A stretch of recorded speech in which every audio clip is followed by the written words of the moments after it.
gang violence and other kind of violence. Guess what? I could be at work, at school, in my car, and I can still get shot by the police. But I can get shot anywhere. So it is what it is.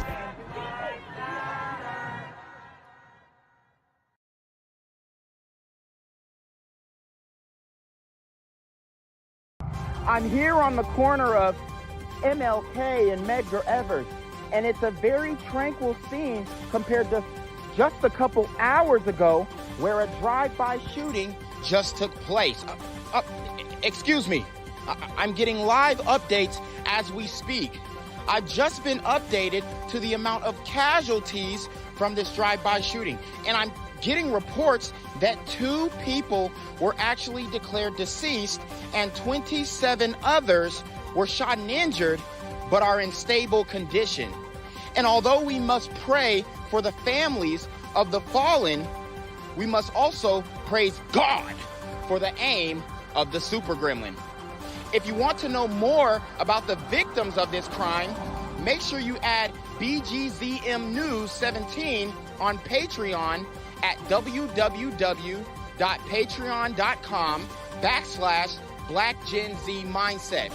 Also, don't forget to like the video, share the video, subscribe to the YouTube channel, and comment on the video to continue the discussion on how we can find solutions to all this gun violence in the streets. For more hard-hitting news coverage from the community, by the community, I'm Janquavius Jackson, here live, reporting from Atlanta, Georgia, BGZM News 17. And cut. All right, dog. Let's get the out of here before these niggas come back. Whoa. Yo. Ain't that nigga J? Nah, that ain't me. That ain't me. He just went live That with ain't that me. funky ass suit on. That's that nigga. That's not me. Hey, get that nigga. Janquavius Jackson, here live, reporting from Atlanta, Georgia. Pray for me. Victims of the Kia boys are coming forward. They hope by going public, it will prompt the city to do more to stop it. Bruce Harrison speaks with one car theft victim who is now fearful of parking downtown. That's where she works. The trend of stealing Hyundais and Kias is robbing some people of more than their vehicle. I'm scared to walk from that parking structure, and especially leaving work. Wow. And we broke down the documentary created by Tommy G about the Kia boys. So shout out to Tommy G for, creating that documentary. Y'all go subscribe to his channel. But he really exposed the mentality of the Kia boys. And people think that they're doing this for money. People think that they're doing this because they're disenfranchised and they're impoverished. And no, that's not it at all. They're doing it because it's fun. They're doing it because they don't really care about anybody else's safety. They want to go for a joyride. Then they're going to take your ride. I am very nervous. I'm scared. What am I going to find? What else is going to happen? This victim asked us to conceal her identity. Someone stole her black Hyundai Elantra last month from a parking garage downtown. After nearly a week missing and 2 weeks in an impound, she's getting her first look at her car. There was drugs in it. They took everything out of my trunk. It looks like another hit by the Kia boys. Smashed window glass, steering column ripped apart, and signs of few people had a party in this sedan. So y'all see they got the blunt wraps. They left it dirty. They got the blunt wraps, y'all. And we're supposed to believe that these people are disenfranchised and marginalized, and they're spending $5 a day on blunt wraps. These super geeked up gremlins are on demon time. Dan. Teens take advantage of a design flaw to steal Hyundais and Kias for joyrides. Auto thefts in Milwaukee have fallen a bit from this point last year, from under 4,400 to just under 4,000 this year. But compared to 2020, thefts have more than doubled. We checked, and the garage where this woman says she's parked for years requires either a ticket or a pass to enter and exit. So now she's wondering, how did the car get out of the garage? And the thing is, if the community came together and they started cracking down on this stuff, you've got almost 4,000 thefts this year. and they cracked down and they actually gave real punishments for stealing these cars, you would hear people complaining in Milwaukee, the community, they would say, oh, y'all locked up a whole generation and all they was doing was boosting cars. Like, so you're never gonna be able to avoid the community making excuses for these individuals.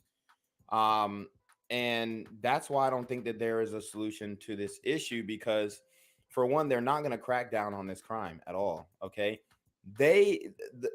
I guess the lawmakers, the prosecutors, whatever, they look at this as a victimless crime. They don't think that it inconveniences the vehicle owner in the slightest. They're like, well, you know, good luck finding your car. And the reason why I say that is because when these dudes get locked up, just like we saw in the Kia Boys documentary, if you guys want to go check that out, go to my previous videos. I did 2 videos on the Kia Boys. When they get locked up, he said, oh, it's just a misdemeanor. So we're going to get out and we're going to do it again. So thanks to bail reform, criminal justice reform, and the quote unquote racist white supremacist judicial system, these guys aren't going to see a day in jail. She says police are looking into that, as well as surveillance footage. She expects she'll be out up to $1,000 in insurance payments and to replace missing items. What's harder to change, I think I'm understanding from you, is just your sense of privacy and safety. Correct. After an event like this. Yes. You're constantly turning, watching your back, even at night, locking your door. I check, you know, every night. It's made me sick to my stomach and very depressed. Reporting in Milwaukee, Bruce Harrison, TMJ4 News. Right now at 10, dozens of cars are stolen in Milwaukee every day. A lot of them Hondas and Kias with a major security flaw. New at 10, the story of one of those stolen Kias and how its owner watched it go viral online. Bruce Harrison live tonight to explain. Bruce. Steve, Shannon, there are a number of impacts on people from these auto thefts. I'd say financial is probably the most obvious, but for others, there are impacts we may not have considered. For Carol McFarlane, this theft is so much more than paying an insurance deductible. She was Gertie, and she was my pride and joy. And she's not anymore because the Kia Boys or whoever. That's Gertie in this TikTok video. Tell me that that is okay to drive after that. McFarlane is among Milwaukee's nearly 4,000 victims of car theft this year, many at the hands of the Kia Boys. They're teens and underage boys stealing Hyundais and... Wait, was that glider crying over her car? I thought white tears was the most powerful liquid in the country. Seriously. Kias for joyrides. Compared to this point last year, thefts are down a bit, but have more than doubled since 2020. Now in my head, I'm thinking that my car, my baby, Gertie, is out there maybe jumping a curb and hitting somebody, hitting an innocent person. At her salon, McFarlane tells us Gertie was stolen. She's saying the car. No, come on. Come on, you got to change your verbiage. It's the super gremlins on demon time. Stolen from the parking garage at Potawatomi Hotel and Casino.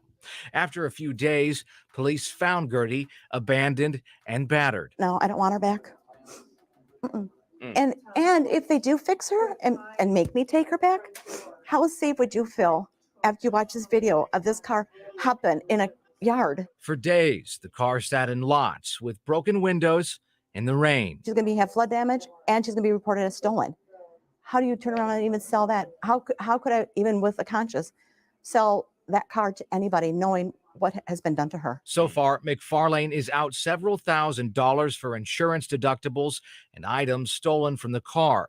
She's connected with other victims online. It's heartbreaking to hear everybody's stories of how much money they're losing because of this. Idiots. She hopes her... So the impoverished, marginalized super gremlins are now impoverishing everybody else.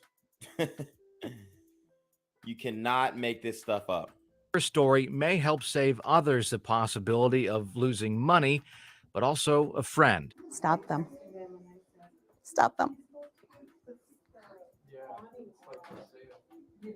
Sorry. All right. I'm You okay. did so well.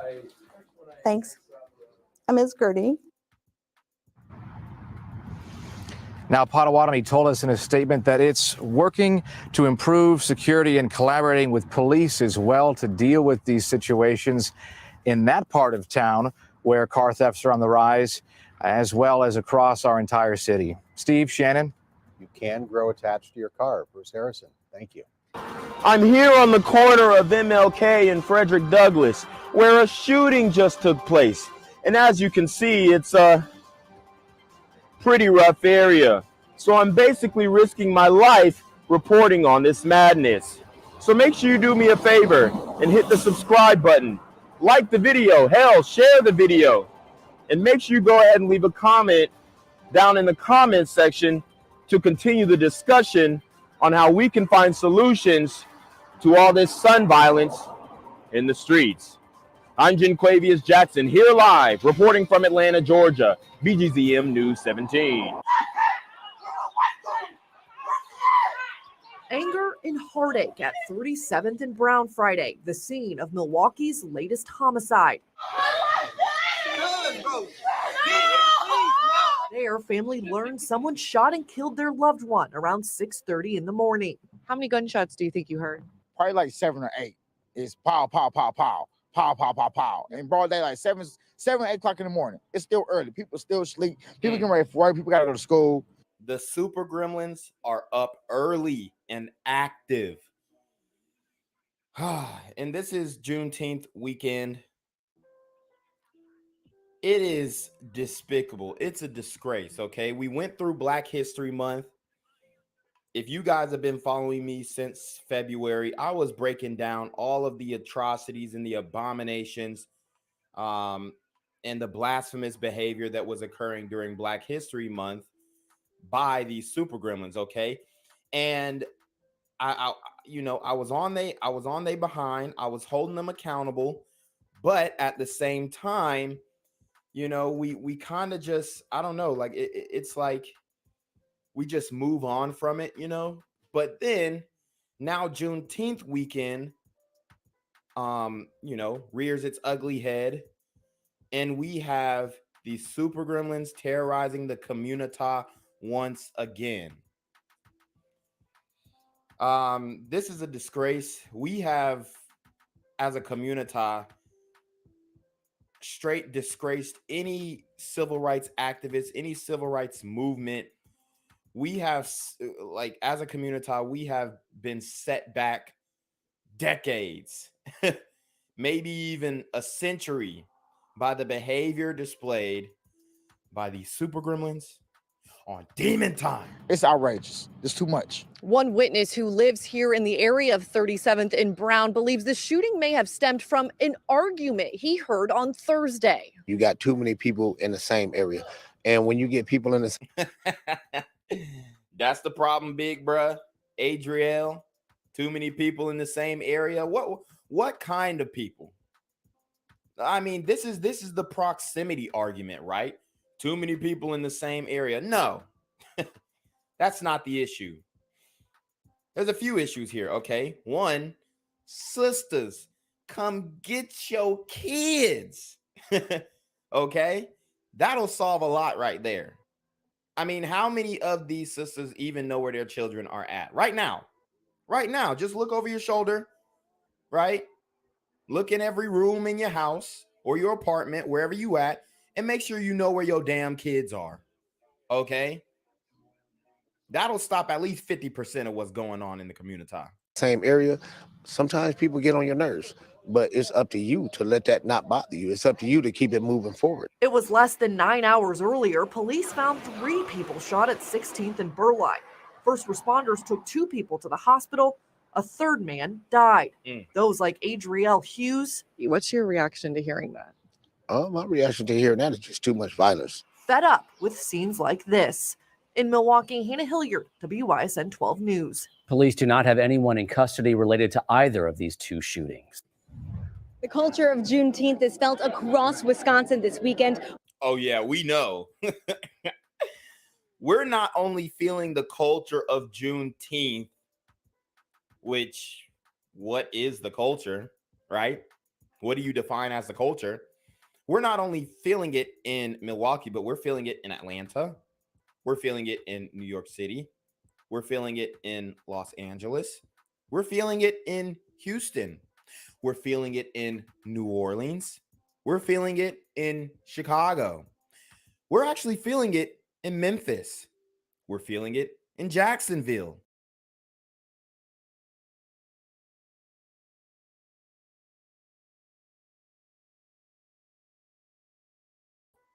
We're feeling it in Philadelphia. Tell me where else, guys. Put in the chat, put in the comment section, where else we're feeling the culture of Juneteenth brought exclusively by these super gremlins on Demon Time. One celebration in Kenosha drew hundreds.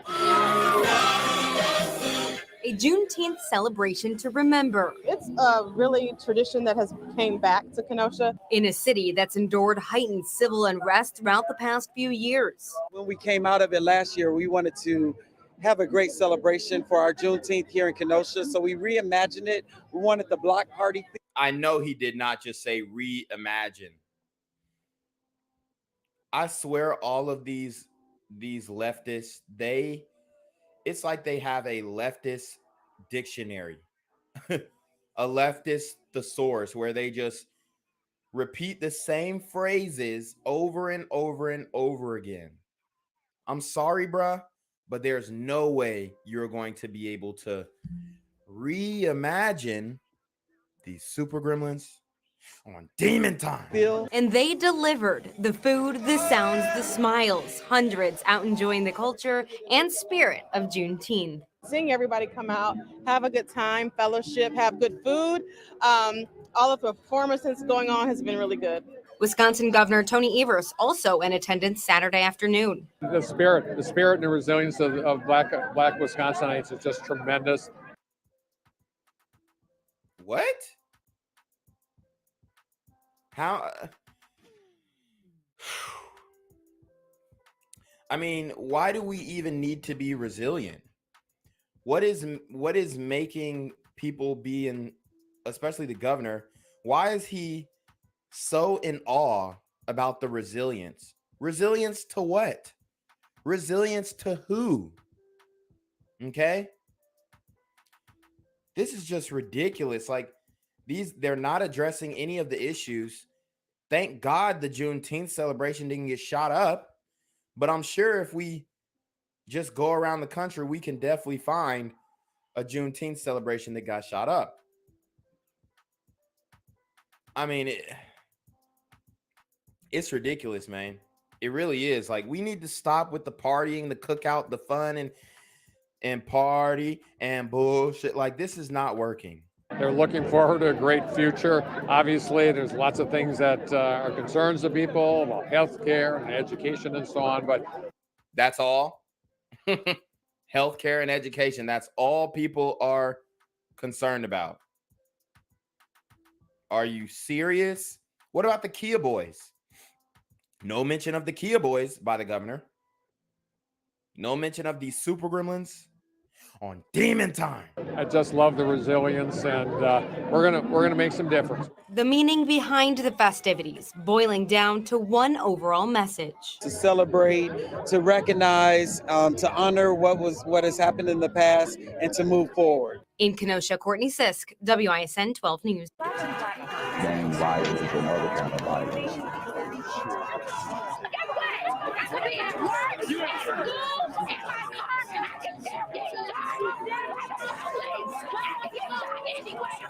So it is what it is.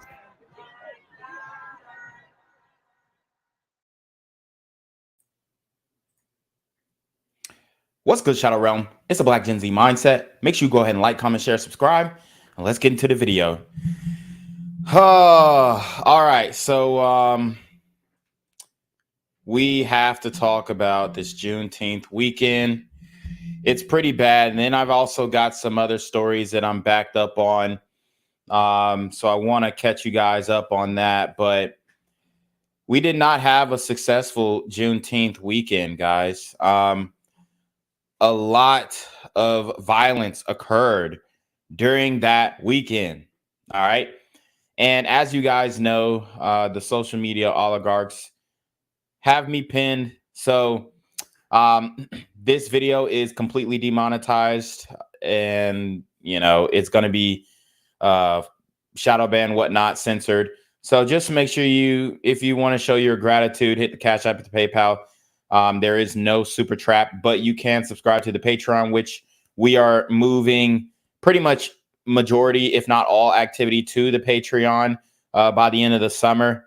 I'm looking to get all my videos uploaded on the Patreon by the end of the summer, and then I can just go ahead and make that transition. I'm still going to post on YouTube, but the videos are not going to stay up for long, because if every time my video stays up longer than 72 hours, I get hit with a copyright strike or a age restriction or something like that. So we're going to move to Patreon, guys, and we're going to keep it funky, and we're going to be able to keep it raw. And we could, get into some more graphic videos, some fight videos, some gory videos on Patreon. So, we're going to definitely push the limit when it comes to censorship on that platform, and what else. So anyways, I do want to follow up with some stories that we've covered. So let's buckle up. These are some of the follow-ups I wasn't able to get back to. I'm Nate Rogers at 26 in California, outside of the Layton Criminal Courthouse, where the mother of fallen Chicago police officer Ariana Preston came face to face again with her daughter's alleged killers today in court. The mother, I'm speaking briefly to reporters, simply asking the question, why were these suspects out of jail in the first place? All right, so you have this sister, and she is up in arms, not literally, but she's upset about her daughter, who is a police officer in Chicago, who was killed. Okay. And we did this story on Ariana Preston, her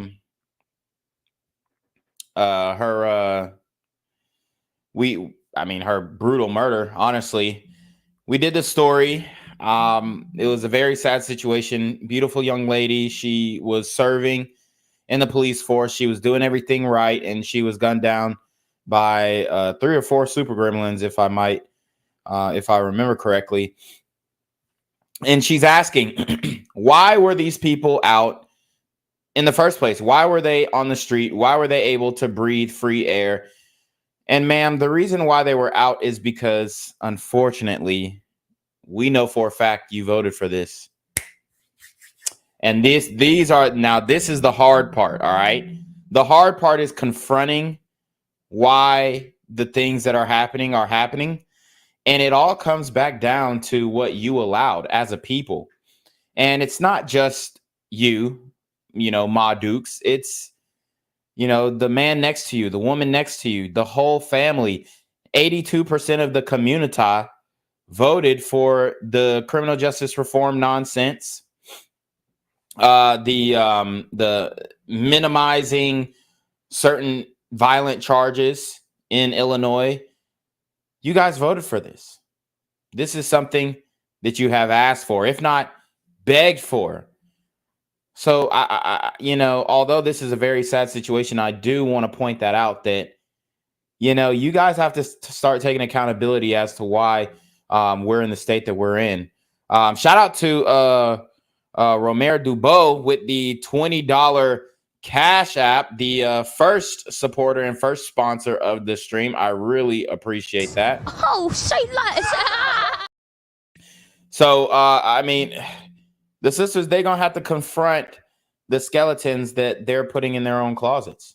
Now, Officer Preston's family left the courthouse dressed in gold sweatshirts, which read "Peace for Preston." They were So they got these gold sweatshirts, "Peace for Preston."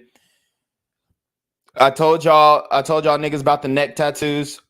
The neck tattoos are a big sign of demon time activities. Now, this one actually looks like a jail tattoo, and if I want to say it says blood, I don't know though.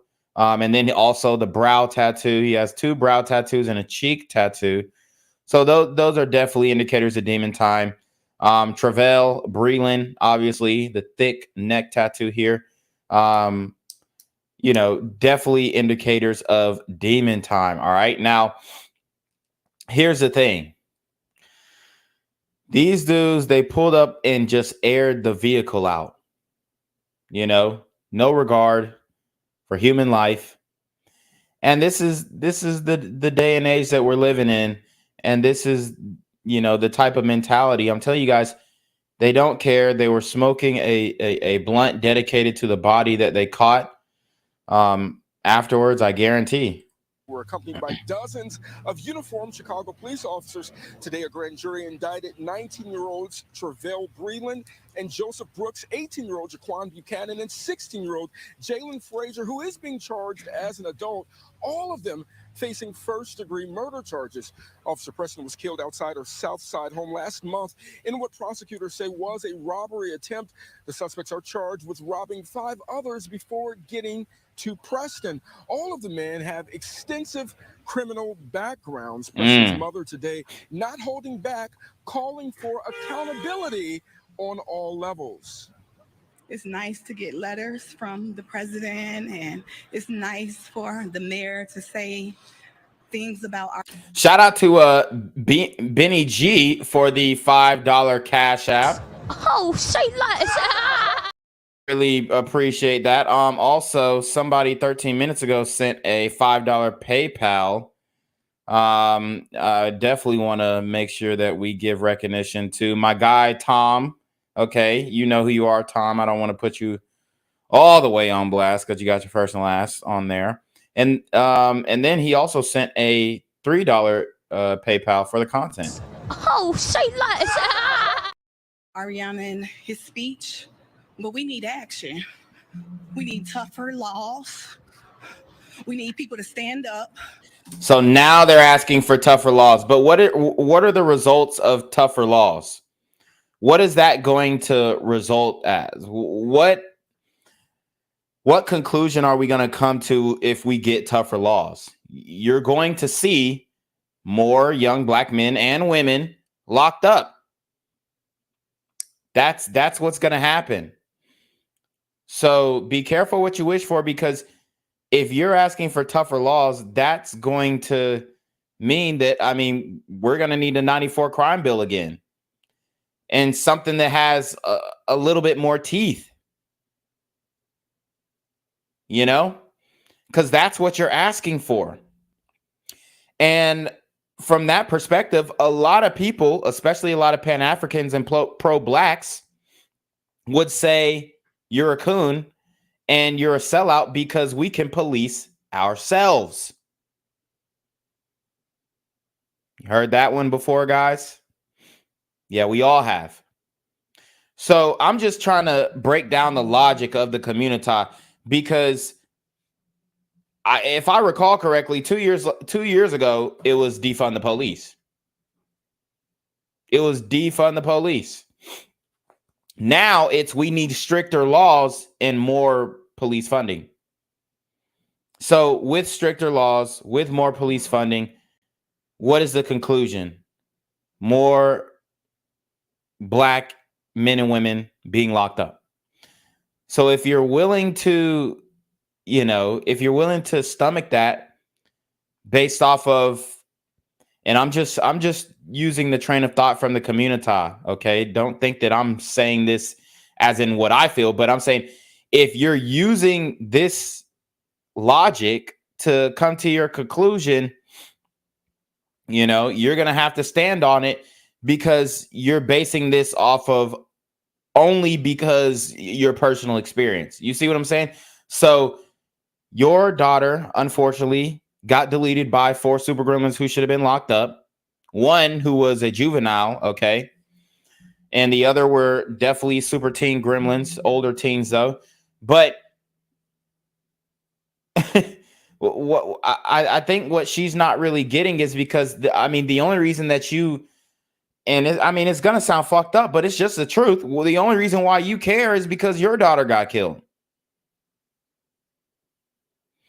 Because I guarantee before, even people who have like police in their family, sisters like this, they'll still say defund the police. They'll still say, okay, police brutality here and there. And, you know, it's just like the community, the overall sentiment of the community.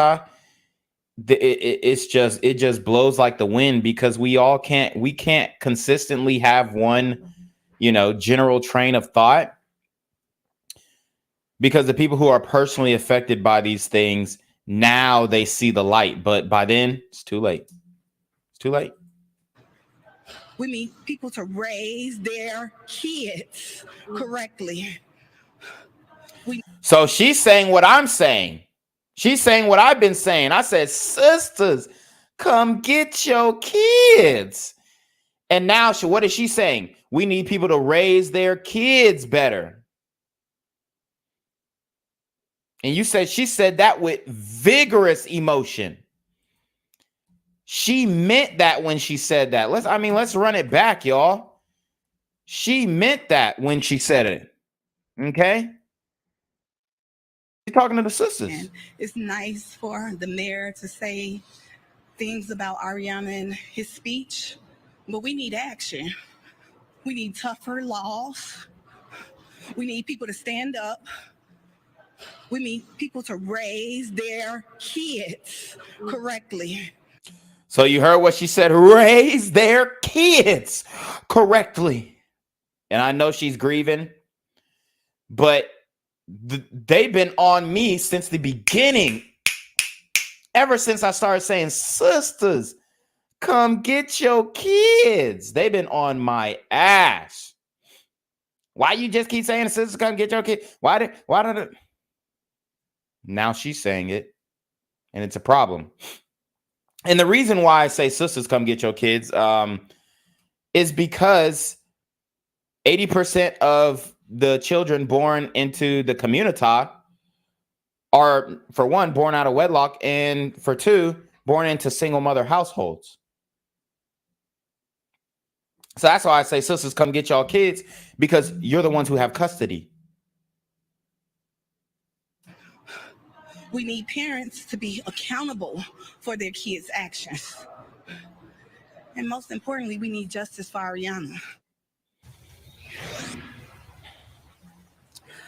Now, Officer Ariana Preston's birthday is tomorrow. She would have turned 25 years old. She was assigned to CPD's 5th District. I'm also a 3-year veteran of the force. Now, in terms of those suspects, all facing a myriad of charges, the 16-year-old is due back in court tomorrow. The 3 others are due back in court on June 15th. Outside the Layton Criminal Courthouse, I'm Nate Rogers, Fox 32, Chicago. Woo! And that's a deep one right there, y'all. But don't worry, we got some more coming out of the Chi. We got some more coming out of the Chi. I mean, my whole channel could be based off of one city. My whole channel could be based off of one city. And that's the sad part. Okay?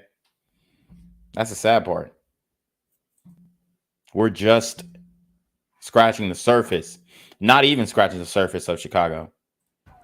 And I'm Anthony Ponce on the South Side. A fairy tale turned into a nightmare. That is how the death of a beloved father here is being described by his mother. He was gunned down just days after seeing his 3 sons, all star baseball athletes, lead Kenwood Academy to the Public League Championship, and also saw them graduate from high school. Simeon was his heart. It was his heart. I can just see him now in this. It's like I have Angel in the outfield now. Hundreds of mourners. More balloon releases. You know, and balloon releases hit differently when the individual was murdered. And then it also, I mean, it kind of means that you're a little, I mean, respectfully, it's kind of the cheap way to go out. You know, usually people would release doves. It's a little bit more expensive. But you get 2 or 3 doves, you're good. But these balloon releases, they're going into the air and then landing in these trees and landing in beaches and landing in bodies of water, and they're killing the birds. So it just doesn't seem like it's an even trade-off. Released balloons from the Simeon Academy baseball field, where 36-year-old Kevin Thunderbird starred in the outfield. He was a center fielder, and all the coaches just loved him. The 2005 Simeon graduate was fatally shot late Monday night in Hyde Park when someone in a passing vehicle opened fire. I hope they catch him. I pray that they catch him. Because it would take a complete devil to do something like this to a man like that. So they're literally saying everything that I keep saying. These super gremlins are on demon time. She said it will take a complete devil to do what they did to a man like that. And then, you know, it's kind of ironic, but his it looks like the team that they went to go you know, check out for recruiting, they're the Devils. So is that Arkansas State? Yeah, I mean, it's a very sad story here. Thunderbird's athletic talent went straight to his 3 sons, all of whom star on the Kenwood Academy baseball team, winning the public league title just days before their father's death. The last 2 weeks, like, we made him so proud. Like, his 3 baby boys won a city championship, graduated high school, man. We all went to prom together. Dad, your name will always be lived on. We're going to do big things for you, and our last name going to forever be something great. His 2 oldest sons now bound for college on scholarships. Kevin Jr. for baseball to Rusk College in Mississippi, and Kavion to Arizona State on a football scholarship. Yeah, Arizona State. So I mean, how do you focus when your dad was just murdered in your hometown? And what's going to happen is, you know, well, I don't want to predict these young men's future, but I hope during the summer, during their off time, you know, the recreational time away from the sport, that they don't come back to their hometown. Just get an apartment up there in the college town and stay there.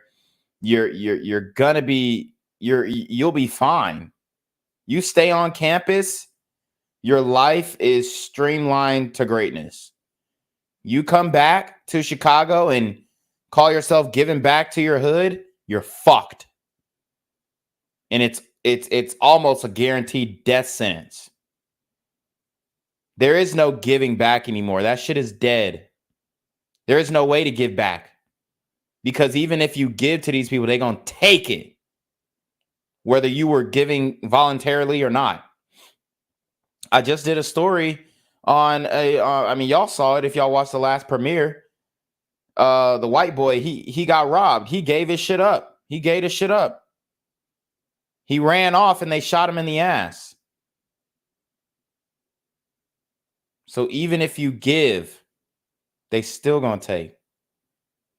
These super gremlins are on demon time. He finally got to see them do the championship. He got them they walked across the stage.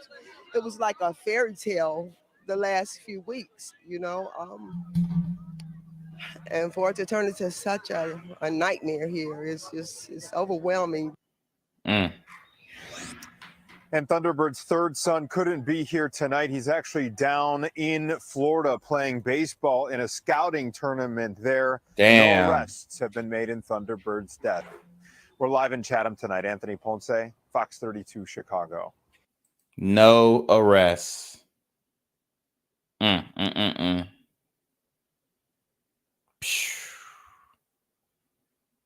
Shame on you, community. Shame on the community. So let's get into the next story.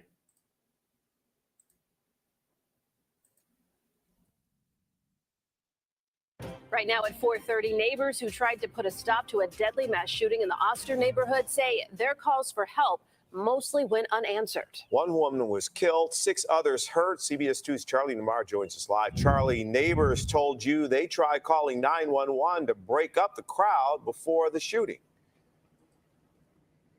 And Jim and Erica, most of the residents who live on the block where this shooting happened, they are longtime residents there, so they really have a pulse of the neighborhood and what's going on. So when they saw a large group gathering early in the morning, they say they repeatedly called 911 for help, but they also say that those calls to 911 did very little to break up that party.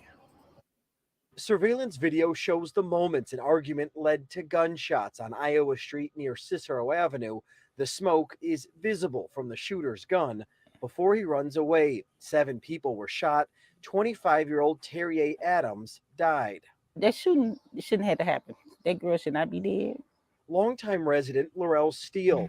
I mean, they had wall-to-wall cars. And, you know, shoulda, coulda, woulda, right? Shoulda, coulda, woulda. And you know, they're like I said, they're blaming the cops, the 911 response time, but you only have yourself to blame. The reason why the response time is not as quickly as you'd like it to be is because you don't have control over your community. So the police, they're responding to this call, that call, that call. I mean, it's a all-day affair, and they're being drugged across town, east side, west side, north side, south side. Like, I mean, what do you expect them to do? And then you defunded them. And then Chicago was one of the cities that were firing officers if they didn't take the jab. A lot of officers walked off the job and went to southern towns, went to southern cities, and, you know, found their skills being used properly. So we have not forgotten all of these things. We haven't forgotten these. You know, the Democrats, man, they think that we have a short memory, and a lot of people do, especially these leftists, the leftist civilians. But we remember what happened. We remember how they were, you know, rejoicing for the dismantling of the police force. And we laughed. We laughed. We bought more guns, and we said, bring it on. That's what we did. But look who didn't prepare. Look who didn't prepare. For one, you know, RIP to this sister who got shot, but the women, especially the black women, did not prepare for this. They are not prepared for this at all. For one, they're not prepared for the police not to call, or for the police not to show up on time when they getting their ass beat by their Thug Max Alpha Simp boyfriend. That's one. Okay. Then they're not prepared when they go to these block parties and the clubs and they twerking and, you know, stripping and taking clothes off and, you know, making a mockery of themselves. And then the club gets shot up. They're not prepared for that neither. So the main people who were advocating for this laissez-faire style policing are the most unprepared for the results of that style of policing. And the results are free reign for these super gremlins on demon time. Says the normally quiet block was taken over by cars and what she estimates to be more than 100 people. Neighbors say they're angry because they called 911 repeatedly before the shooting, but little was done to disperse the crowd. And then when I heard those shots, I really couldn't believe it. Police say the large crowd was gathered to celebrate the life of a man killed in a car crash 4 years ago. So everybody comes together to celebrate a man who was killed in a car accident, and that results in a young lady being killed. So this is what we call a blood sacrifice anniversary for anniversary. All right. It's the anniversary of this man's death. The community makes a blood oath with the devil, and then they create another anniversary for this young lady's death. So now we've got 2 reasons to come together and celebrate next year.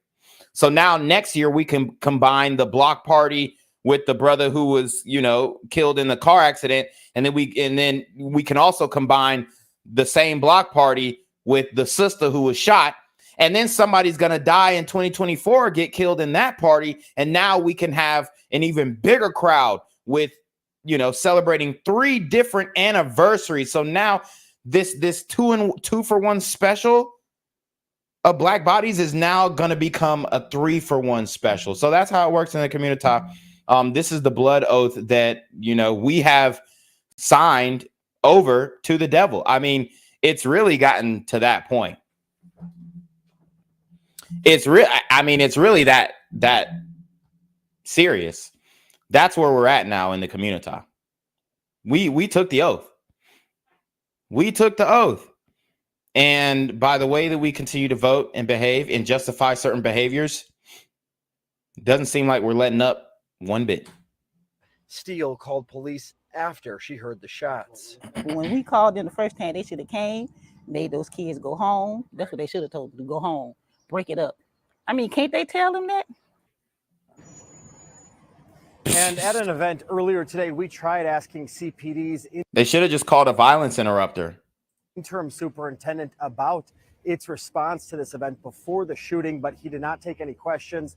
CPD also did not respond to our request for a comment this afternoon. We are live at CPD's Area 5. I'm Charlie DeMar, CBS 2 News. Yeah, I'm still wondering why they didn't call like some type of therapist on there, right? To break up the crowd. Anyways, we have more death in the community. We're staying in Chicago. Let's keep it rolling. Despite all the planning and all the precautions, Chicago's summer season is getting off to a violent start. For the second weekend in a row, well over 40 people have been shot in the city, including 7 early this morning in the Austin neighborhood. Fox 32's Nate Rogers is live now at Chicago Police Headquarters with the very latest. Nate? Yeah, that's right. Dane and Natalie, at last check, our assignment desk has learned that more than 9 people have been killed this weekend, more than 40 others shot. In the Austin neighborhood, police tell us that an argument precipitated a mass shooting there. We spoke with one of the victims' mothers who said that the shooters are not or were not a part of a large group that had gathered. Oh, so this is the same story with the sister who... She asked us how pretty she looked, you know, with a little outfit on. She's like, you look so cute. This is 25-year-old Terry A. Adams, described by family as goal-oriented, confident, and fashionable. Okay, Ma, I'll see you later. I guess 1 o'clock was later. Terry A. was among a large group gathering to celebrate her ex-boyfriend killed in a car crash 4 years ago. Chicago police say an argument occurred. Damn, so that was her ex-boyfriend. That's crazy. Then someone within the group began shooting. According to a witness at the scene, there was an altercation that occurred. So when I run across the street, I just see my lifeless baby laying on the ground. She just laying there. Terry A. was one of 7 people shot as the crowd ran during rapid gunfire. Her family says she was struck twice in the head. The aspiring nurse later dying at Mount Sinai Hospital. She's not coming back. Put the guns down. Put them down. It all happened 1 a.m. at Cicero and Iowa in the Austin neighborhood. By daylight, bullet holes could be seen inside this Ford Explorer. The rear window glass shattered. Laurel Steele says many neighbors dialed 911 hours before the shooting as the crowd grew more than 100 people. It could have been avoided. If the police had just came, we called my neighbor down the street. She said she called 5 times. Terry A. is among 9 people killed over the weekend, more than 35 others shot citywide. With a bright future ahead, she was a team lead medical assistant for her company's latest marketing campaign. At 25 years old, a dream shattered. My baby left me. She hurt my heart. I love you, Terry A. You know mommy was coming for you. You know I was. Damn. And police telling us tonight they're likely looking for multiple shooters. No suspects yet in custody. Outside Chicago Police Headquarters, Nate Rogers, Fox 32, Chicago. Woo! So y'all get it in Chicago. Y'all get what's going on in Chicago. You know, you could see Ma Dukes was visibly shaken up. You know, she said she was coming for her baby. I mean, look, guys, what do we talk about on this channel? What do we talk about on this channel? For every action, there's a reaction, right? And, you know, the actions of the community for the past couple years have led to the situation we are at now. Okay. But now we have an even deeper story to go into, and this one is going to shake up Black and Asian relations for the next 2, 3, 4, maybe even a century, guys. This story right here, this story has severed all types of ties and relations between the community and the Asian community. And some of you guys may have heard of this story. But this one is I mean, this one's different. So we're going to get right into it. Whew. Buckle up, guys, because we're going to see we're seeing the dismantling of the Black and Asian unification that Jackie Chan and Chris Rock put in so much work with those Rush Hour movies to create, all for it to be thrown away by one super gremlin on Demon Time. Well, it's not just one, it's multiple. I mean, we've been doing stories on Stop Asian Hate for the longest, and that Stop Asian Hate thing came about after a mass shooting in Atlanta of a, you know, well, I mean, it came about because of the CV, the COVID shit. And then it also started like adding up when that mass shooting happened in Atlanta with the white dude who was like a sex addict, and he shot the masseuses who were given happy endings and shit like that.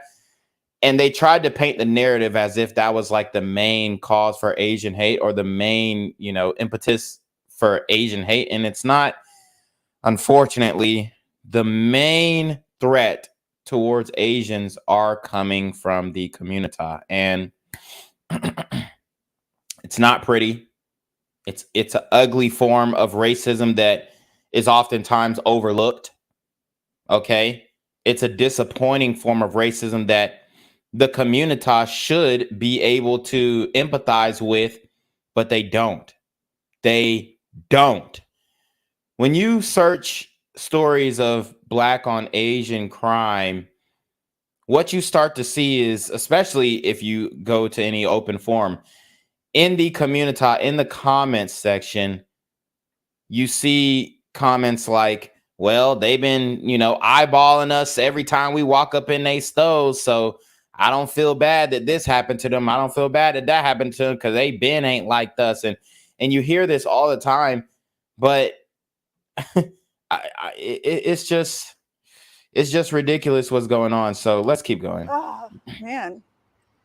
And when I saw this, I didn't know what to think. This, the moment a Belltown local realizes these flowers are here for a reason. It's just devastating to think that they're gone. She learned it was her friend, 34-year-old Ina Kwan, the owner of Aburia Bento House. This was our go-to. Who died with her unborn baby in Monday's shooting in broad daylight on 4th and Lenora, just a few blocks from here. Wow. So, as you can see, a pregnant Asian woman was caught in what appears to be the crossfire of super gremlins participating in the op culture. I've told you guys about super gremlins participating directly in the op culture. And, you know, this is how it ends. It's not the kind of woman who seemed to have a lot of enemies.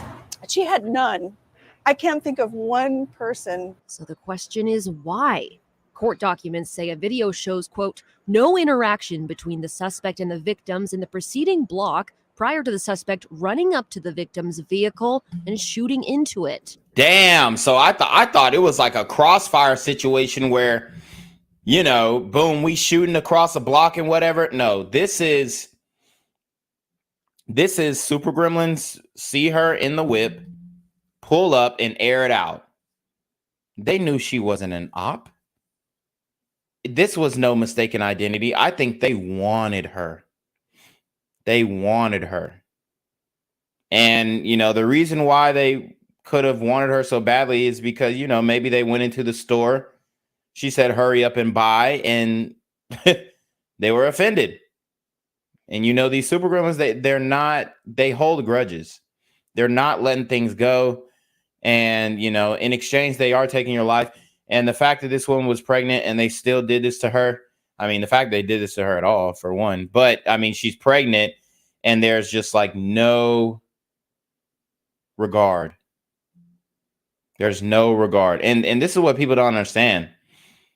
I mean, it's fucked up, but you know, in the community, especially with these Thug Max Alpha simps, they don't really have to have a reason to kill you. They don't have to have a reason. Okay. Police were able to make an arrest because, according to court documents, when officers approached him, he raised his hands up in a surrender position and repeated, "I did it. I did it." Damn. Police recovered a gun stolen out of Lakewood. The state will be asking for a probable cause. The 30-year-old man accused in the shooting waived his first court appearance. Neighbors say the grief is twofold. Grieving the future loss of the baby that would have become part of our community and maybe made contributions. Ina treated maybe made contributions. I mean, let's keep it a buck. This Asian baby was gonna find a cure to cancer. Let's keep it a buck. Let's keep it a buck. This motherfucker was gonna do something tremendous. This motherfucker was gonna do something tremendous. This ain't no maybe. This is, I mean, it's line the fuck up. Mother and father are business owners. She's working while pregnant, hardworking. I mean, this baby was going to be something. There's no doubt in my mind, 100%. 100%. Okay. And that part is even more fucked up. Friends like family. She was just an incredible human being and selfless, works every day. We used to tease her about the fact that, you know, it was time for her to take. I mean, how can she deliver plates with that little belly sticking out? Okay, our thoughts and prayers are with the families. It's just not enough anymore. And like, I mean, overall, you know, we could talk about like dictators and tyrants all day, but like the Chinese people overall are a very peaceful people. And I mean, this type of stuff, it's just, you think back and you're like, man, we know it's unwarranted, but damn, like, I mean, just makes you feel bad for these people. And then, you know, you just kind of get to the point where it's like, you start to understand why they're telling your ass to hurry up and buy. You start to understand why you're getting looked at. And I'm not saying that, you know, it may not be annoying, but, you know, I found when you go into some of these stores, these bodegas, the Indians, the Chinese, I mean, as long as hey, how you doing when you walk in and, you know, you're looking presentable, they're not really going to give you the wild eyeballs. But a lot of y'all super gremlins, y'all don't like to communicate. You know, are looking down or won't look nobody in the eye. And I mean, it's just bad manners, bad etiquette all together.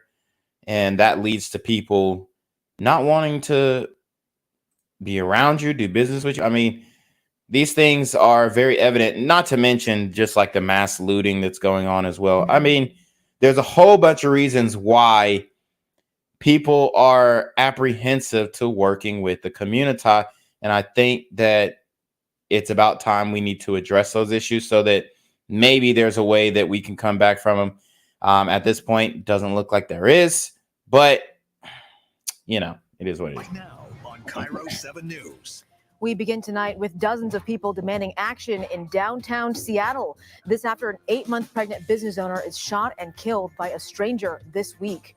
Good evening and thank you for joining us. I'm Dee Dee Sun. Ina Kwan and her husband were shot this week on the corner of 4th and Lenora on Tuesday morning. Damn, so they killed the husband too? God damn. Shortly after, a man was seen walking in that area with a gun. Cairo 7's Brittany Toulis is following this case. She is reporting from Belltown, meeting up with people who are calling for a safer city. And Brittany, tributes for the family are pouring in along with demands for justice. The rallying points are for a march. It started at the intersection where the shooting happened at 4th and Lenora. The group filled the corner. They had a moment of silence at 11 a.m. That's when police say alleged shooter Cordell Gooseby started shooting into the Kwan's car while they waited at the red light. Damn. It's a good thing it's raining today because it's hard to see people cry. Raindrops falling alongside. Damn, and wasn't that something just, I mean, you saw how wholesome that was. I mean, guys, how in the hell are we victimizing these people? It makes no sense, bro. Man, I mean, these guys, they speak in parables. I mean, I'm not going to call them soft, but they are, they're meek, they're mild, they're humble, you know. It's crazy. It's a good thing it's raining today because it's hard to see people cry. Raindrops falling alongside teardrops on Seattle's 4th and Lenora corner as they held a moment of silence for Ina Kwan. A moment interrupted. This area is currently under surveillance. Reminding people the corner they're on needs to be watched. I've lived here in Seattle all my life, okay? And I've never seen so much violence, especially gun-related violence. After the moment, they headed towards Western Avenue to the restaurant the Kwans own, where they headed on Tuesday. And y'all better stop playing before they really start bringing them kamikaze niggas the fuck up out of here. Because like once it really gets to that point where it's like, okay, we have to come back at the community with everything. We got to throw the kitchen sink at the community. I mean, they might. It ain't no telling that spirit, that old World War II spirit where they're willing to risk it all and you know, risk their own lives just to, I mean, make a statement. I mean, I'm not saying that this should happen, but I'm saying, what are we concocting in the community by conflicting and agitating and murdering and thieving and killing people from other cultures? What are we brewing up for ourselves? This is something that you have to think about. This is something that I am cognizant of. Okay? And we have severed ties. This was the ribbon being cut, and not in a good way. This is the bridge being unlatched. You know, if you guys haven't seen that black streamer who goes to Japan and, like, you know, is trolling Asians and stuff like that, you might need to look at that as well. That was one of the things that, you know, had the drawstrings kind of we had the ropes a little thin. And then, you know, the China Max situation with Miko Worldwide or Frico Worldwide, however you want to call it, that put tensions on the black and Asian community. And then the Asian Crips were saying nigga and shit like that. They were saying the N-word. That put tensions on the black and Asian shit. And then the subway murders in New York City, that put tensions. But this one right here, this one is what cut the ribbons. This one is what cut the ribbon. I wouldn't be surprised if all Asian Americans stopped fucking with niggas. I really wouldn't. I really wouldn't. And I would hate for that to happen. I would hate for that to happen. But like I said, what are we brewing for ourselves and for our fate in our, trade relations as a people with different cultures? Even if it's not connected directly to a hate crime, the problem is that the victims of violence are typically Asian American, and that number is increasing. So regardless or not, whether it's a hate crime or not, we need to reduce the amount of violence where the victims are APIs. So he said, y'all can keep all that violence shit in the community. Y'all can kill each other. But once y'all start touching the Asian American community, that's when it's a problem. Y'all killing yourselves over there, that's fine. But y'all start tugging some of my, crouching tigers, then we have a problem. And now we see the ruffian who committed this heinous crime.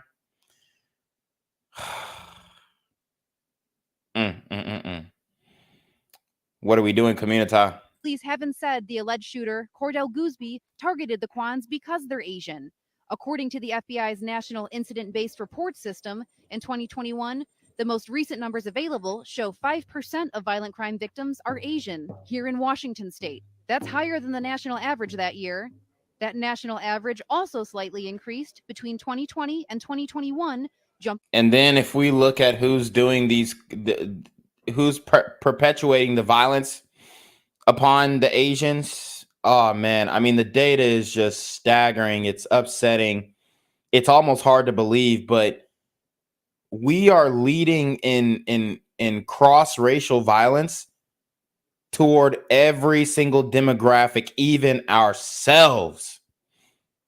Let that sink in. Fuck. That's a nail in the coffin right there, bro. We're leading in cross-racial violence between all demographics. That means we commit the most violent crimes against any demographic, period. Period.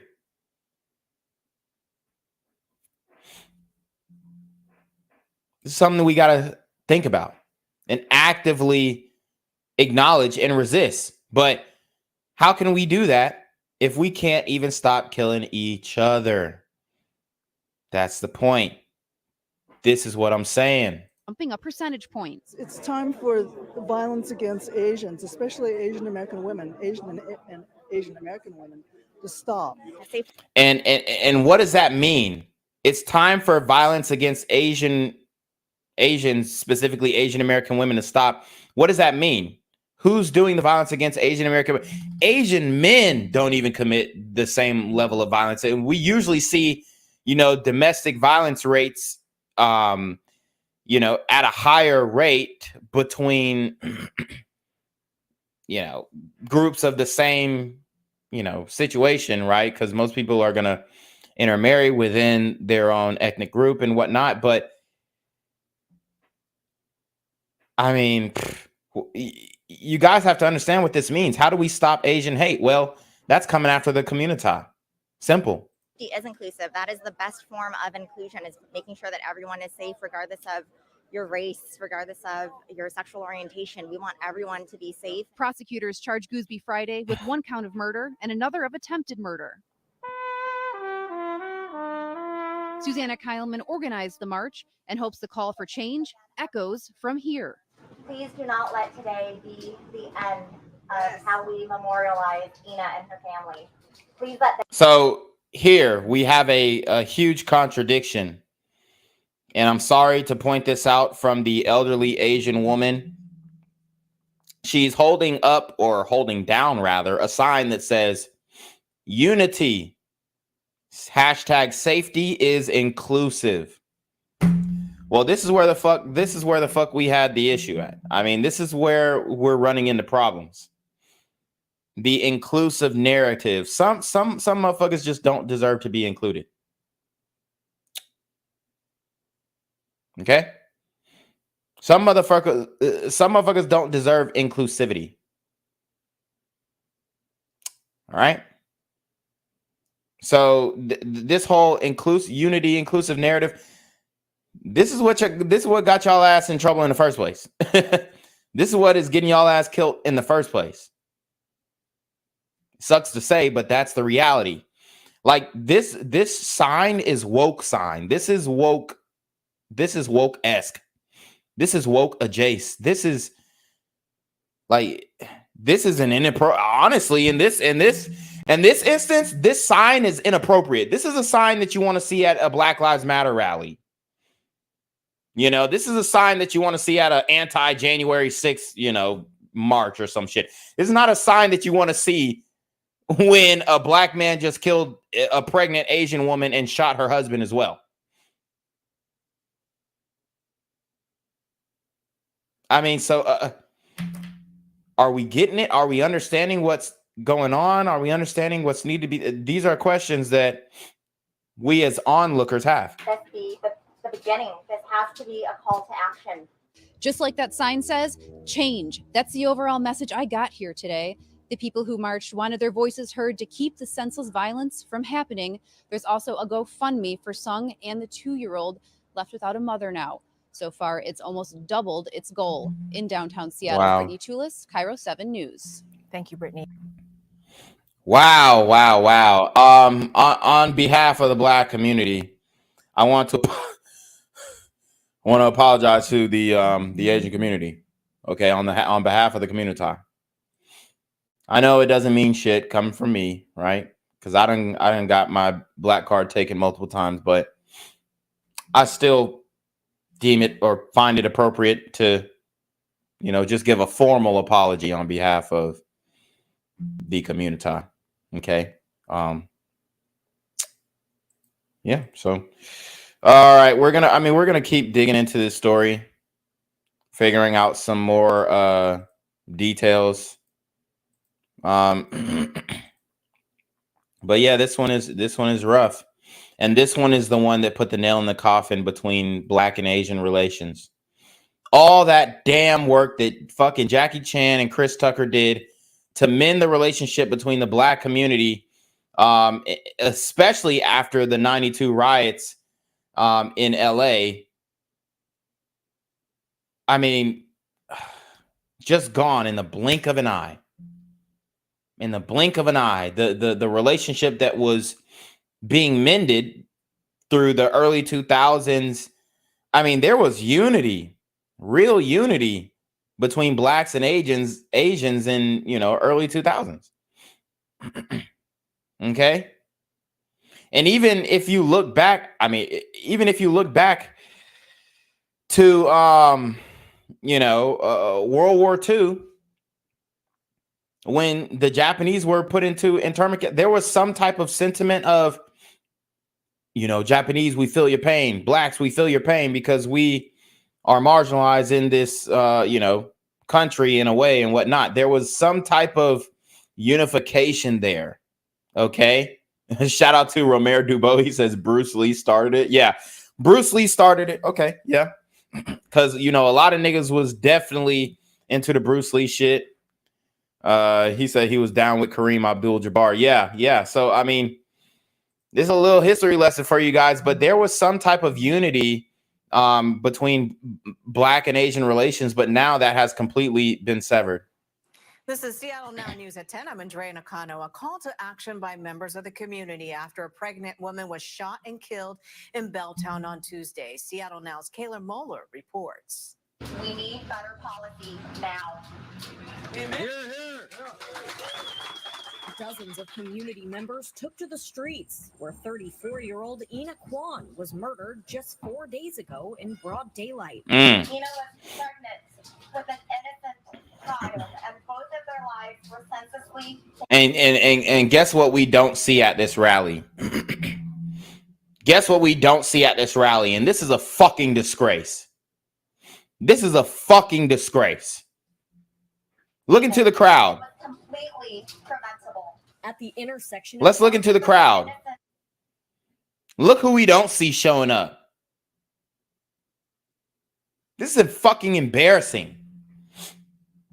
Because remember when George Floyd got, George Floyded?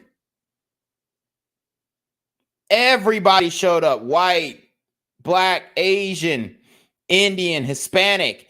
Everybody showed up and showed out. Everybody showed up and showed out, even though Black Lives Matter was a fucking scam. And it's been exposed for being a fucking scam.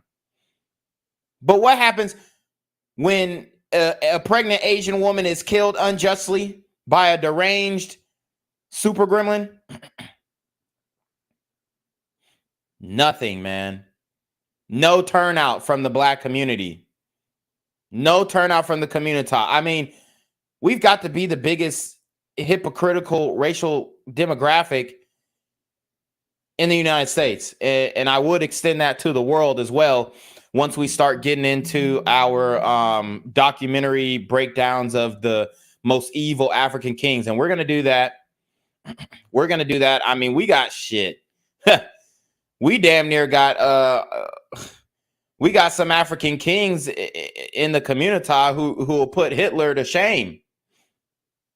Let's keep it a buck with not only anti-Semitic sentiments, but anti-black sentiments as well, anti-African sentiments as well, and actions.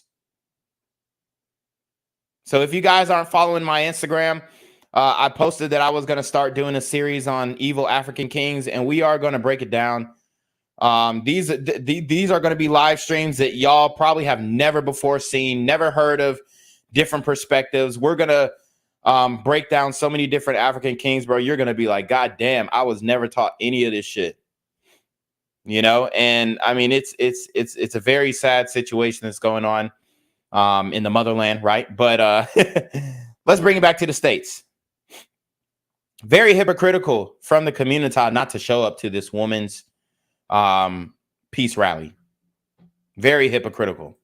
Child, and both of their lives were senselessly taken. It was completely preventable. At the intersection of 4th and Lenora Street, Kwan and her husband were gunned down while waiting inside their car. Ina and her baby killed. The husband survived with injuries. It's devastating. You really can't put it into words. When you come over to America from another country and you sacrifice and you build a small business and you're trying to live out your American dream and it's senselessly taken away. Community members marched from the site of the shooting to the Kwan's restaurant just a few blocks away. I'm not going to be afraid. I'm not going to be intimidated. I'm still going to come in downtown to my city. Good luck with that. So the Karen says she's not afraid. She's not intimidated. Then that's going to be your downfall, Miss Karen. Respectfully. It's going to be your downfall. If you don't have at least a little bit of fear, a healthy amount of fear, then you're going to be caught lacking. There ain't no, I'm scared. I'm scared when I go to the gas station. Now, I'm not like, oh my God, shivering timbers. Like, I'm not a pussy, right? But I'm on alert. Like, my heart starts racing when I'm at the gas station. My heart rate starts picking up when I'm looking over my shoulder. Even on the highways and byways, if somebody start beeping their horn at me, cutting me off, whatever, I stay back. Nigga, I'm scared. I'm scared. And I'm a whole fucking unit. So you should be scared too, ma'am. You should be scared too. So I'm getting involved where I can. It just seems like it's getting worse and worse. It has to stop. The alleged shooter is in custody and has been charged with murder, but the motive remains unclear. Seattle PD says the attack was unprovoked. So let's look at this sign right quick. Seattle and the state of Washington do not, underlined in all caps, do not care about Asian people. It says, if Seattle loved Ina, no, this would not have happened in this something place. Seattle ended this to happen. Oh, in Seattle enabled this to happen, this to happen. So the Asian community is saying that Seattle doesn't care about Asian Americans. And of course, I mean, they're not going to care about you more than they care about the community. Well, I mean, it's not like they actually care about the community. There's obviously an agenda to destroy the community from within, but they're more focused on or have an emphasis on the community because of the, social engineering that we've undergone for decades upon decades. And I mean, it's getting wild. This could have been any one of us. It could have been anyone's mom. It doesn't matter. We need to look at our mental health issue and our drug addiction issue, and they need to treat that first. Susanna Kyleman calls today's march a call to action. We need to have our heads up. We need to pay attention. We need to be kind. So they're saying so this guy has a gun control work sign. But can you own a gun in Seattle? I don't know. Let me see.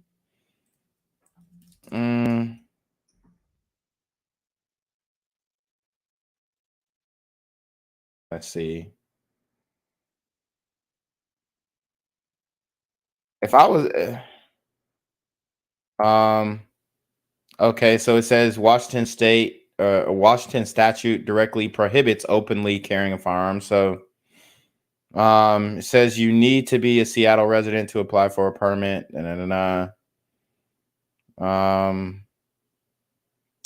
You must be 21 years of age. Permanent resident. Yeah, so they do prohibit open carry. Oh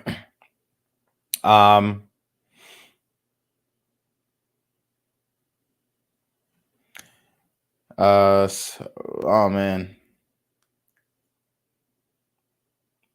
Oh, sorry, not permit. They prohibit open carry. So I mean, look, bruh, I'm pretty sure Buddy wasn't even supposed to have a strap anyway. So there was no law that was going to stop him from doing this. We need to be kind to each other. We need to hold our elected officials accountable. I'm sorry that this tragedy happened, but maybe it's the catalyst to change things. So I love Seattle. It's my home. Kayla Moeller, Seattle Now News at 10. The Seattle Public Library has been. All right. So as you can see, you got the Seattle OGs shook. And, the story, it just continues to get deeper. Let's keep going. It's hard to believe. I watched as 2 employees of this restaurant, a Burria Bento House, showed up to work today only to see that there's a closed sign on the door as well as flowers on the doorstep. I watched as they realized that the pregnant woman who was killed in that Belltown shooting yesterday was in fact their boss, the co-owner of this restaurant. Neighbors and friends shared with me their shock. Oh, man. And when I saw this, I didn't know what to think. Oh, this is the same video. Sorry, guys. So I mean, you get the gist. You get the gist. Oh man. Hold on. What did that one say? I want to play a couple more of these, but in the interest of time, we may have to keep it moving.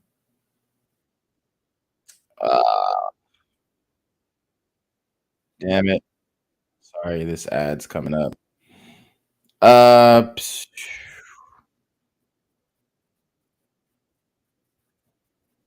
Okay. That was the wrong one. All right. Let's see. Let me pull this one up. Sorry, guys. I should have had it loaded already. All right. Here we go. All right. So, let me see. Let me skip this one.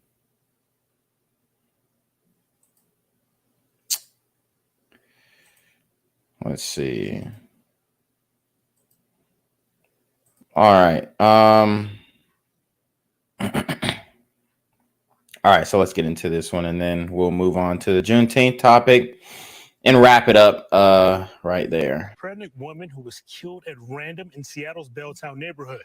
She leaves behind a 2-year-old son and a grieving husband who survived that unprovoked shooting. The shooter, who confessed to police saying he did it, waived his right to appear in court for a second straight day. Fox 13's Alejandro Guzman joining us live from our newsroom now. And Ali, you spoke with a friend who's raising funds to help lay the mom to rest. That's right, Brian and David. I can tell you that this is a devastating time for Sung, his family, and loved ones. Yesterday, I spoke with him at home where he's recovering. Today, his friends started a GoFundMe to help lay Aina to rest. They asked us to share this picture where you can clearly see Aina, her husband Sung, and their 2-year-old son Sojin in a very happy time. Damn. Sung lost his wife and their daughter, who, according to documents, was delivered emergently, but unfortunately died a few moments later. The GoFundMe says Sung was able to hold her for a quick moment as he said his goodbyes. Damn, that's fucked up. Did everything he could to save Aina, who was 32 weeks pregnant at the time. His friend wrote, he frantically tore his clothes to stem his wife's bleeding after bullets randomly pierced their car Tuesday morning as they waited for the green light at 4th and Lenora. Seattle Police Chief Adrian Diaz said this tragedy impacts everyone, and he's working with members of the community to ensure safety. We are also running our violent crime strategy as we enter the summer months and working with community and putting our officers in the right places where we believe their shootings might be occurring. We want to prevent and intervene, but we also want to focus on enforcement. As we previously told you, the gun used by 30-year-old Cordell Marie Scoosby was reported stolen out of Lakewood. Chief Diaz says they will be testing it to see if it's been used in other crimes.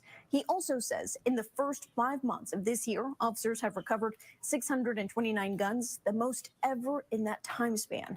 Mayor Bruce Harrell expressing his condolences in a statement. He says, quote, this never should have happened. This tragedy is the result of the fact that there were too many guns in our streets and in this country that allowed. Damn, he really is blaming the guns. That's wild. Individuals to make split-second decisions that can have devastating consequences. The fact of the matter is that there was a gun, which was and had been reported stolen in the hands of someone who should have never had one. Okay, so the gun was reported stolen. He was not legally able to have that gun, you know, by virtue of it being stolen. He still possessed the firearm and did what he did. So no gun law is going to stop. The gun Pandora's box has been opened up. There's no closing it. Even if you outlaw weapons in the United States, period, there'll still be guns on the streets. Facts. So you know, we've had damn near the same amount of guns on the streets, technically, for a long time, and we're seeing this rapid increase of this type of violence. I mean, relatively recently. So it's got to be something else than the gun. The gun is just a tool, and you know, as long as you keep solving the gun, you're not going to solve the people issue. The epidemic of gun violence is causing irreparable harm to our communities, and it's unacceptable.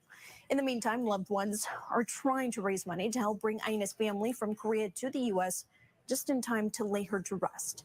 King County prosecutors are expecting this case to be referred to them by Seattle Police tomorrow, and a charging decision should follow. If you'd like to follow or help the family, we have those details on our website, fox13seattle.com. Sung's friends are now hoping to share their story as they fight for justice. Of course, that's a conversation we will keep you posted on as we continue to speak with them. All right, so that puts the nail in the coffin in the Black and Asian relations for, I mean, shit. At least in the state of Washington, that is going to put, I mean, it's OV.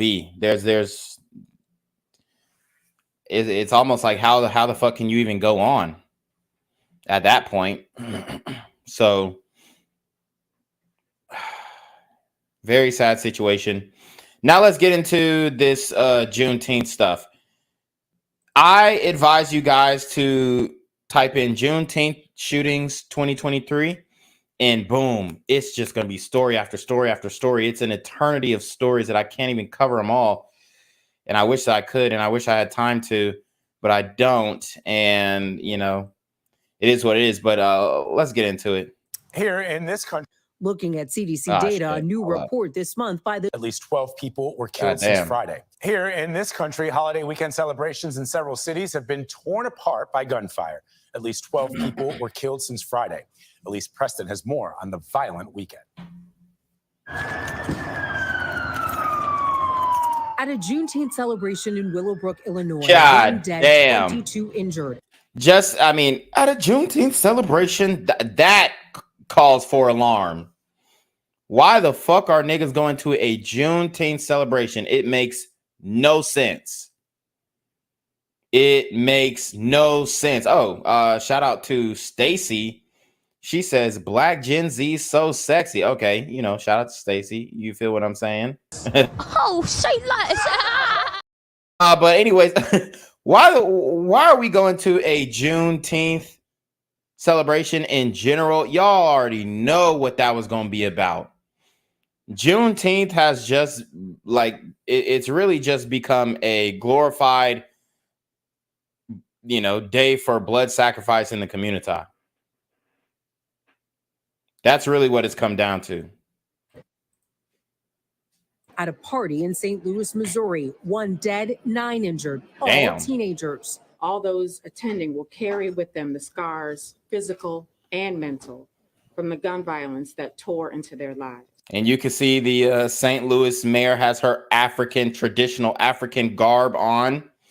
No pantsuit for her. A music festival in Washington, a nightclub in Georgia, a house party in California. And we did cover that nightclub in Georgia. That was Finesse 2 Times. The super rapping gremlin. That was his event that got shot up. More than a dozen mass shootings, nearly 100 people injured. And that was just this weekend. Woo! So over a dozen mass shootings. This is the map for Juneteenth mass shootings, just mass shootings. I have an inkling to say Juneteenth should be canceled altogether. We were given a holiday that we did not deserve. We were given a holiday that we, quite frankly, did not earn. Okay? It needs to be canceled. It needs to be shut down. And if they are going to continue it, they shouldn't give you a day off of school. They shouldn't give you a day off of work. They just need to be like, okay, remember Juneteenth, never forget, and then keep it moving.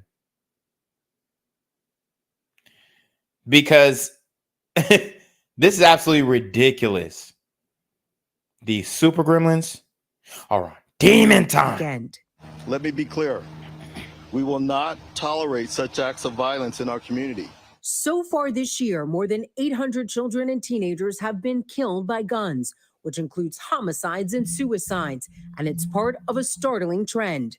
Looking at CDC data, a new report this month by the Johns Hopkins Center for Gun Violence Solutions found 2021 set a record for the most deaths ever, nearly 49,000. What is your reaction to seeing this continuously play out? Unfortunately, we see mass shootings every day in America, so it's not surprising. Josh Horowitz is the center's co-director and says states and the federal government need to redouble their efforts to stop gun violence. We also think limiting access to firearms in public is important, and of course, investing in community violence intervention programs will pay dividends. Violence intervention programs. Good luck with that. And save lives. For CBS Mornings, I'm Elise Preston. The fact that he said violence intervention programs just shows you how, like, the lack of just understanding of this issue, you know, these Democratic gliders have, man. They just don't get it. Or maybe they do get it and they're acting like they don't get it.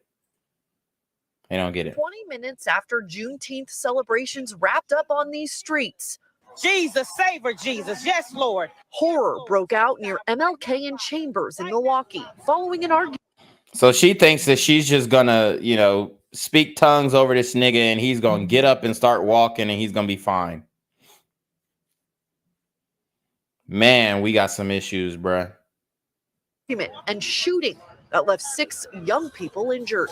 young people, I guess, fighting. 2 girls, then there was another 2 girls. And then observed a young man. And there's actually video of this on Twitter. It was a cat fight. It started off as a cat fight, 2 hoes fighting.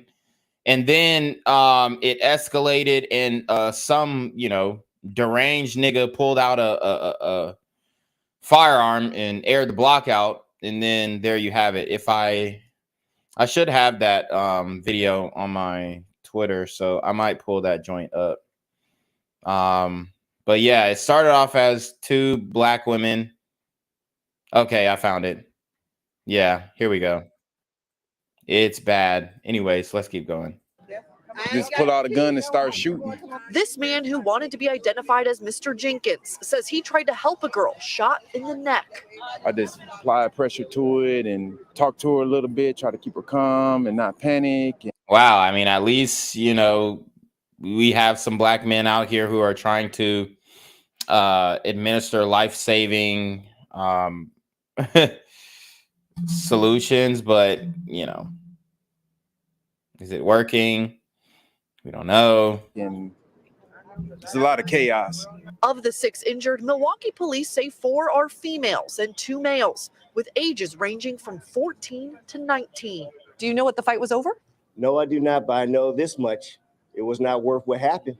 Milwaukee's police chief and mayor with strong words for those behind this kind of violence. If you're going to fire a weapon off, if you are intent on causing death or harm or destruction, then do not come, because you do not have the right. You don't have the right to steal the joy that this community felt today. What do you want the memory to be of this day? Damn, and you got the white bitch asking, look, all these black officers, all these, black people in leadership positions, and then you got this white reporter asking, what do you want this day, Juneteenth, 2023, to be remembered as? I mean, you gotta be fucking embarrassed, man.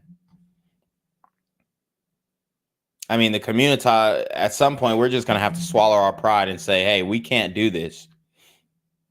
We can't do it.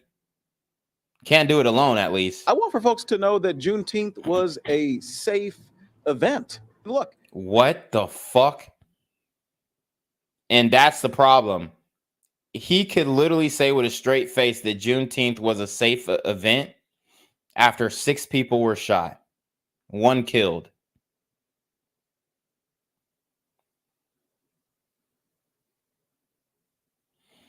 Bro, these niggas are fucking delusional. We ain't going nowhere, bro. If these are our leaders, we ain't going no fucking where. Person pulled out a gun and caused problems today after the festivities were over. It was not after the festivities were over, nigga. It was during. I got the video. Other than that, we had thousands and thousands and thousands of people here celebrating. Milwaukee police say they have 1 shooter in custody, but believe there could be more as witnesses unpack the wide range of emotions they felt this Juneteenth. It's traumatizing to me to see this pain. It hurts. Yeah, it's OV. It's OV, bro. Oh, damn. It just got me out. It just knocked me out my damn Twitter shit. Fuck. I got the video. I'm pulling it up right now, guys. Give me 1 second. I just got to scroll down really quickly. All right, here we go. All right, so here is a video. It was not after the fucking festivities. That nigga's a fucking liar. That nigga's a goddamn lie. It was during the festivities. So here you can see the cat fight going on.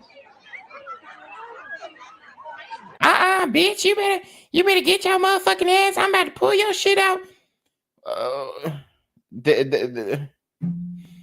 I mean, what are we supposed to do about this, guys?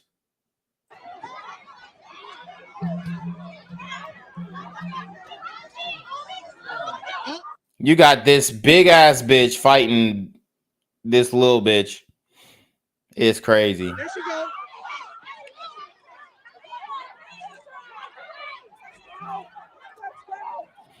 So watch what happens. You see all these people following, walking toward the fight, and that's the problem. Everybody want to watch.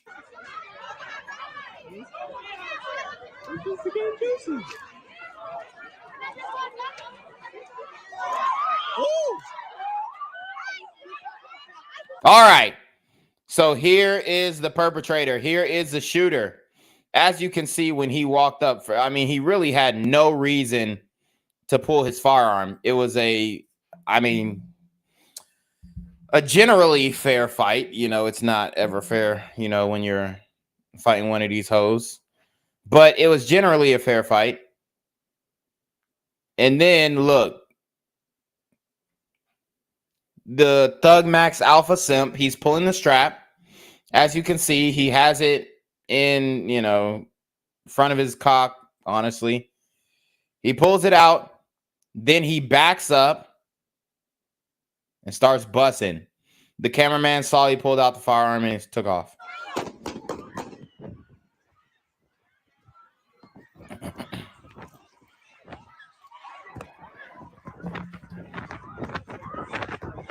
And there you have it.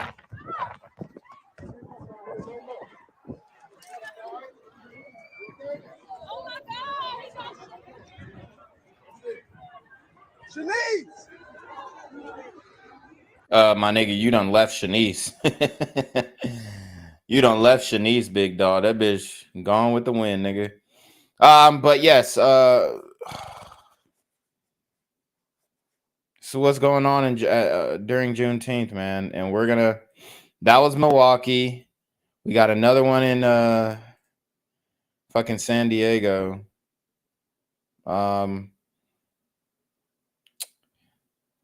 So we'll hit the one in San Diego, then we'll end off with the one in Illinois. We started with Chicago. That's where we will end. Okay.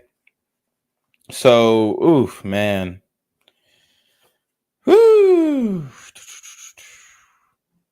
We are in deep trouble, community. Deep trouble. And it ain't even close.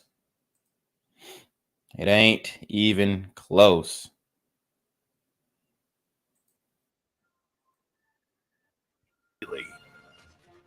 Hello and welcome to San Diego News Daily. I'm Jackie Crea. Let's get to some news. A manhunt is underway for a gunman today after a shooting at NTC Park that's at Liberty Station. Police say the deadly shooting started over some type of argument while people, including kids, were celebrating Juneteenth. Chaos. Yeah, we turned around and you just see people just scattered like roaches almost. So people was panicking, you know, swerving cars, people falling, running with their kids. It wasn't good to see. Now, the other person who was hurt in the shooting was taken to the hospital. We are working to figure out how they're doing. And at this time, police have not released a description of the gunman. And many of us are enjoying a 3-day weekend now that Juneteenth is a federal holiday. Lord have mercy. Governor Gavin Newsom has also declared it a state holiday for the very first time. But the celebration has really been going on here in San Diego for decades. Juneteenth celebrates the last of the slaves in Texas getting the news they were free nearly 2 years later. The celebration on Imperial Avenue started small, but over the years, it's grown into a big event that brings in hundreds of people at Memorial. Damn, they ass just swept over that motherfucking shooting like crazy. Now they're trying to, it's all fun and games and it's all cool. They try to sweep over the whole fucking story. That shit crazy. This is a game that they playing, man. So we saw the San Diego Juneteenth celebration got shot up. I would want to get into more depth. Do I have time? Let me see. Let's see. Okay, so this one was the one in Chicago. I mean, it's really confusing, honestly. It's really confusing to keep up with. But yeah, we'll just move on to Chicago. Fuck it. Violence across this country with Chicago. at least 3 mass shootings. Police say 1 person is dead and 22 others hurt after gunfire erupted during a Juneteenth celebration outside of Chicago. And 1 person was killed and 9 others injured overnight in downtown St. Louis. The victims ranging in age from 19 to 15 years old. Here's ABC's Alex Perchet. In a year that's already seen more mass shootings than days, at least 3 more overnight. In Willowbrook, Illinois, police say at least 23 people were shot at a Juneteenth celebration in a strip mall parking lot overnight. 400 people outside, female screaming. And they're gonna ban like niggas gathering in large groups. One day it's gonna happen. Mark my words. Report of gunshots. 1 person killed, others injured, fleeing the gunfire. We just started heard a shoot before we had us, so we dropped down. It was chaos. Police say they don't know how many suspects they're looking for or how many firearms were used, and they're still investigating a motive. It's kind of becoming something where it's like inescapable. Active shooting Damn. at Ford Amphitheater. When you got the white hoes saying it's an inescapable, that's when you know we in trouble. Not requesting any state assistance. And in Washington state, authorities say at least 2 people were killed and another 2 injured after a gunman opened fire near the Beyond Wonderland Electronic Dance Music Festival overnight. The sheriff's department says the shooter walked the campgrounds firing randomly into the crowd. Damn. A suspect, also injured, now in custody. The festival has canceled the rest of this weekend's events. And in St. Louis, police say a 17-year-old is dead and 9 other teens injured after a shooting at a late-night party in an office building. Police are trying to figure out how the group got inside. Officers recovering multiple fire. God damn. I mean, woo. Community is busy. I think that rave, though, probably was a glider, that little concert. But, I mean, shit. It is rough out here, y'all. Firearms, including an AR-style rifle. Police have arrested a teenager in connection with the shooting. Lindsay, the Gun Violence Archive reports there have been at least 310 mass shootings across the U.S. this year, shootings resulting in the deaths of more than 820 kids ages 17 and under. Lindsay? Youth firearm deaths on the rise here. Alex, thank you. Bam. There you have it. The community is going to get Juneteenth canceled. Mark my words.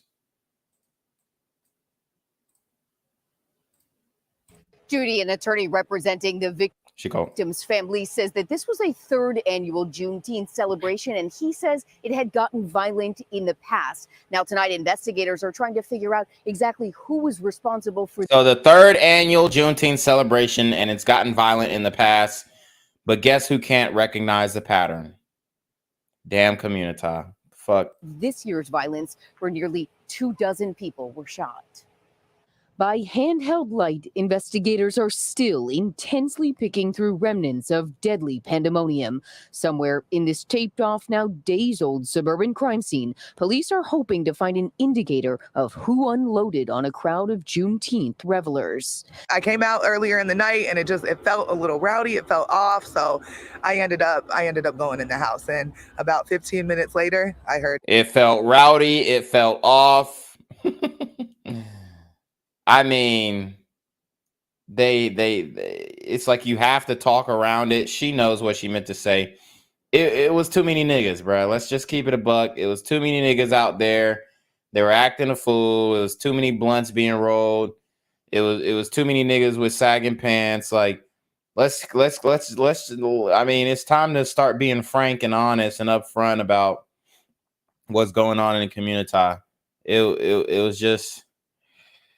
Oh man, it's really disheartening. A lot of gunfire going off. Witnesses say dozens, if not more than 100 gunshots. Then partygoers sprinting for their lives, dodging cars and bullets. It's a couple people got hit by other cars when they were trying to actually leave out to actually, try to get away. DuPage County deputies say bullets hit at least 23 people. Juneteenth was not supposed to be a deadly thing. Good luck, sister. Juneteenth was not supposed to be a deadly thing at all, ma'am. And they're still holding up the Juneteenth sign. Guys, I don't know what the fuck is going on with us. I mean, are we just... We're just not getting it, man. We're not getting it. This is the result of Juneteenth, y'all. Reginald Meadows, a father of 2 children, didn't survive. Tonight, his friends are illuminating his name with candles symbolizing Long Live Reggie. An attorney for Meadows' family says the strip mall's property owner is to blame. One thing they failed to ensure, despite the number of people that were gathering, was making sure that there was proper security measures, safety measures. So they're blaming the guy who owns the building. That's fucking crazy, bruh. And this is why niggas don't want to do business with the community. So now when these business owners start discriminating against black party throwers and black event planners, we know why. Because when shit pops off, they're getting the bulk of the blame, and the onus lands on them. Not the people who shot everybody, not the people who, gathered and whatnot. The onus, it lands on the property owner who probably wasn't even there for his own fucking safety. It's absolutely ridiculous. The community can take no accountability. Like, we really need some leaders to tackle this issue head on. And we need some people who are going to be fucking honest. We need some honest leaders. We can't do it alone. It's obvious we can't. And we're not going to do it ourselves. And then we have too many people like this guy, Robert Fakuri, who, I mean, he's got an Indian last name. Let me tell you something, Robert. These niggas will end you. They'll delete you like they just did that Asian woman. You're not gaining anything by saying, oh, well, the business owner should have had that. No, bruh. You're not saving your own ass. These niggas will chew you up and swallow you. You think you're advocating for the community that doesn't give a fuck about you. They hate you, nigga. They hate you. You're a chiseled jawed Indian nigga. Bro, they hate you. They're not fucking with you. Like, my man just does not get it. He don't get it. Lord have mercy. In place so something doesn't occur that did occur. Boy, I'm telling you, if you worked in a bodega, they will rob you and wouldn't think twice, bruh. You're bugging. Why? And he really blamed the property owners. That's fucking crazy. We have not been able to track down the strip mall's property owner, and the victim's family's attorney says so far he hasn't either. They're suing for a wrongful death. Oh my God. Sunday morning, police are still out here trying to look for surveillance video, but they say they need people who were here to come forward. They're suing for a wrongful death. Are you fucking kidding me? You got to be kidding me. Guys. That's where I gotta sign off, man. Hey, we had a great show tonight. I appreciate everybody who tuned in, man. I'm gonna start going live more. I promise you. I'm gonna try as much as possible. We have so many issues in the community. It's hard to tackle them all. Guys, make sure you hit the Cash App, hit the PayPal.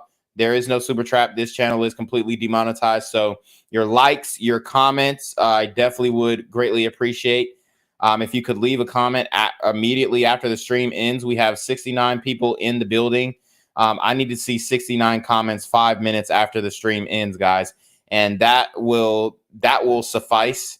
You don't have to send no Cash App. Just leave a comment, like the video, share the video, and leave a comment. And, I'll be good with that. But you already know what it is, man. It's your boy, Black Gen Z Mindset, a.k.a. Agent Quavius Jackson, a.k.a. BGZM News 17. And, man, stay safe. This Juneteenth holiday has I mean, I'm glad I stayed inside for the Juneteenth holiday. You know, I wasn't fucking with it. So I hope everybody else is able to remain safe. But hey, man, it is not looking good. These super gremlins are on demon time.